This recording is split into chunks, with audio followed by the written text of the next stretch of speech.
Assalamualaikum warahmatullahi wabarakatuh. Puji syukur senantiasa kita panjatkan kehadirat Allah Subhanahu wa Ta'ala, karena berkat beliaulah kita masih diberi nikmat kesehatan, kesempatan, dan nikmat imam.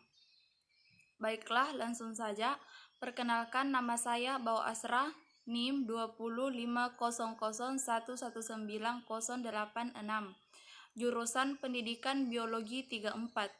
Baiklah, di sini saya akan menjelaskan beberapa materi. Yang pertama itu diksi atau pilihan kata. Yang kedua itu ada denotasi.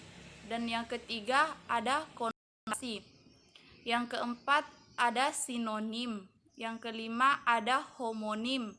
Yang keenam ada antonim kata umum dan kata khusus.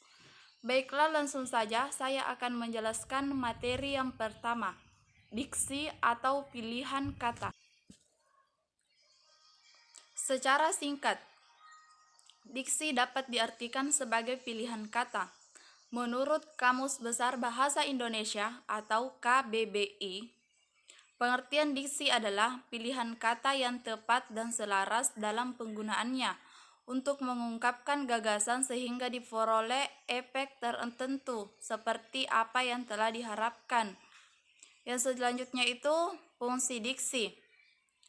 Diksi dalam pembuatan karya sastra memiliki beberapa fungsi, yaitu yang pertama, membuat orang yang membaca ataupun pendengar karya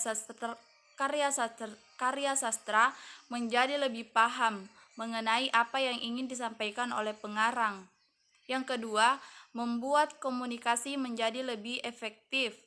Dan yang ketiga, melambangkan ekspresi yang ada di dalam gagasan secara verbal, tertulis maupun terucap.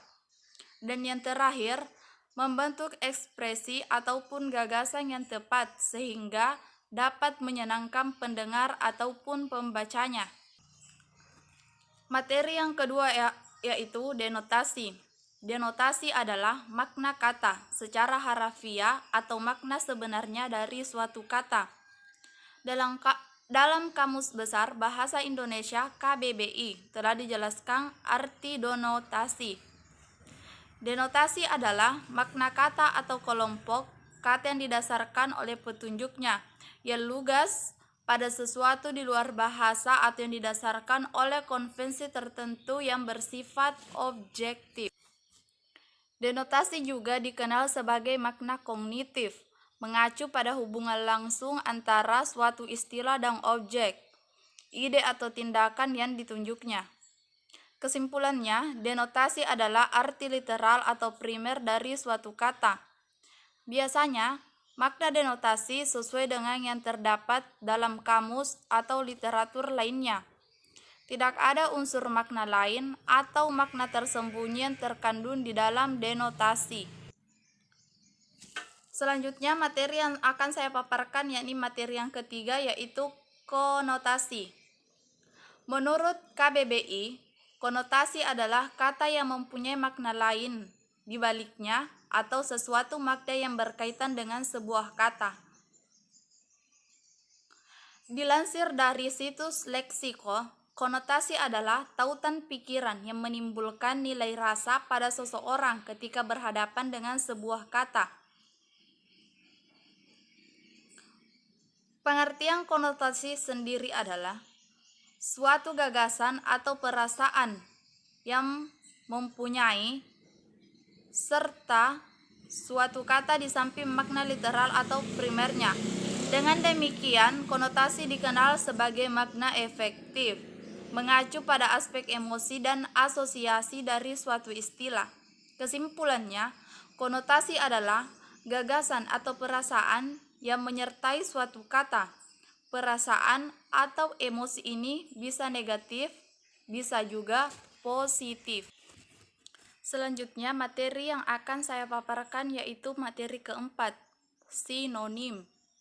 Sinonim merupakan kata yang memiliki bentuk yang berbeda akan tetapi memiliki arti atau pengertian yang sama. Sinonim biasa juga disebut sebagai persamaan kata atau pedanan kata. Baiklah, saya di sini akan memberikan satu contoh dari sinonim, yaitu cahaya seorang murid yang pandai. Cahaya seorang murid yang cerdas. Cahaya seorang murid yang pintar. Pandai, cerdas, dan pintar adalah sinonim atau persamaan kata. Materi selanjutnya yaitu homonim. Homonim merupakan kata yang memiliki makna yang berbeda tetapi sebutan atau ejaannya yang sama. Apabila lafalnya sama disebut homofon, namun jika ejaannya sama makna disebut homograf. Di sini saya akan memberikan contoh homonim. Yang pertama itu, Ilham bisa memainkan piano dengan tangannya. Kata bisa sama dengan mampu. Bisa, ular kobra itu bisa menyebabkan kematian, atau bisa sama dengan racun. Yang kedua, contoh yang akan saya berikan yaitu massa dengan massa. Karena memiliki massa yang berbeda, ketika dijatuhkan secara bersamaan, batu akan lebih menyentuh tanah dibanding kapas. Tanda kutip, massa sama dengan jumlah besar yang menjadi satu kesatuan. Demikianlah contoh dari homonim. Selanjutnya materi yang akan saya paparkan yaitu antonim. Antonim adalah kata-kata yang maknanya saling berlawanan satu sama lain. Antonim seringkali disebut sebagai lawan kata. Antonim merupakan lawan kata yang memiliki arti berlawanan terhadap suatu kata. Penggunaan kata antonim seringkali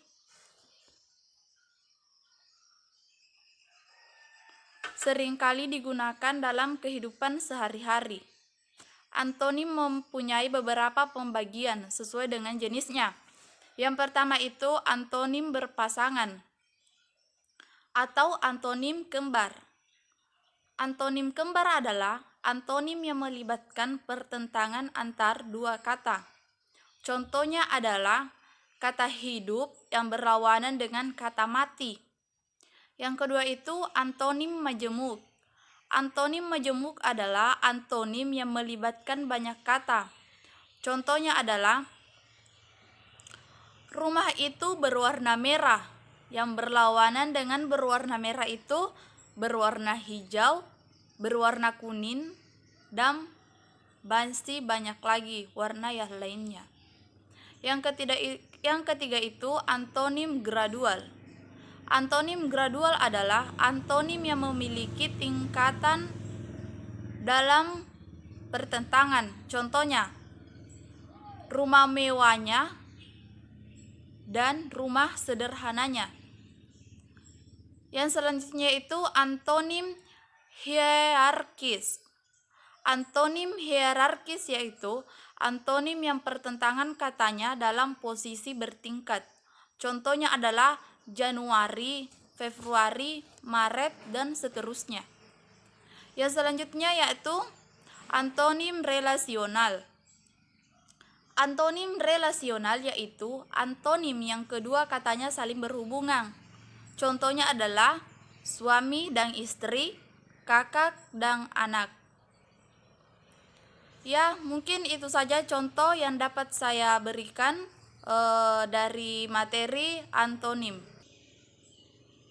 Baiklah, materi yang terakhir yang akan saya jelaskan yaitu kata umum dan kata khusus. Kata umum ialah kata-kata yang memiliki makna dan cakupan pemakaian yang lebih luas. Kata-kata yang termasuk dalam kata umum disebut dengan hipernim. Dan sedangkan kata khusus ialah kata-kata yang ruang lingkup dan cakupan maknanya lebih sempit atau disebut juga dengan hiponim. Meskipun pada umumnya, kata umum memiliki beberapa macam kata khusus. Meskipun kata-kata khusus memiliki bentuk yang berbeda, maknanya tetaplah sama dengan makna kata umum. Dalam hal ini, kata merupakan satuan unit terkecil dalam bahasa. Kata-kata dalam bahasa Indonesia terbagi menjadi dua, yaitu kata umum dan kata khusus. Baiklah, di sini saya akan memberikan contoh penggunaan kata umum dan kata khusus. Yang pertama itu saya akan memberikan contoh dari penggunaan kata umum. Contohnya yaitu ayah melihat adiknya yang sedang dirawat di rumah sakit. Ayah menengok adiknya yang sedang di rumah sakit. Ayah melirik adiknya yang sedang ada di rumah sakit. Kalimat yang tadi memiliki makna umum, yaitu melihat, seperti menengok dan melirik. Maknanya yaitu sama dan umum digunakan. Selanjutnya, marilah kita ambil contoh yang lain dalam kata khusus. Yang pertama itu, Pak Ujang membawa karung beras yang sangat berat. Pak Ujang memikul karung beras yang sangat berat.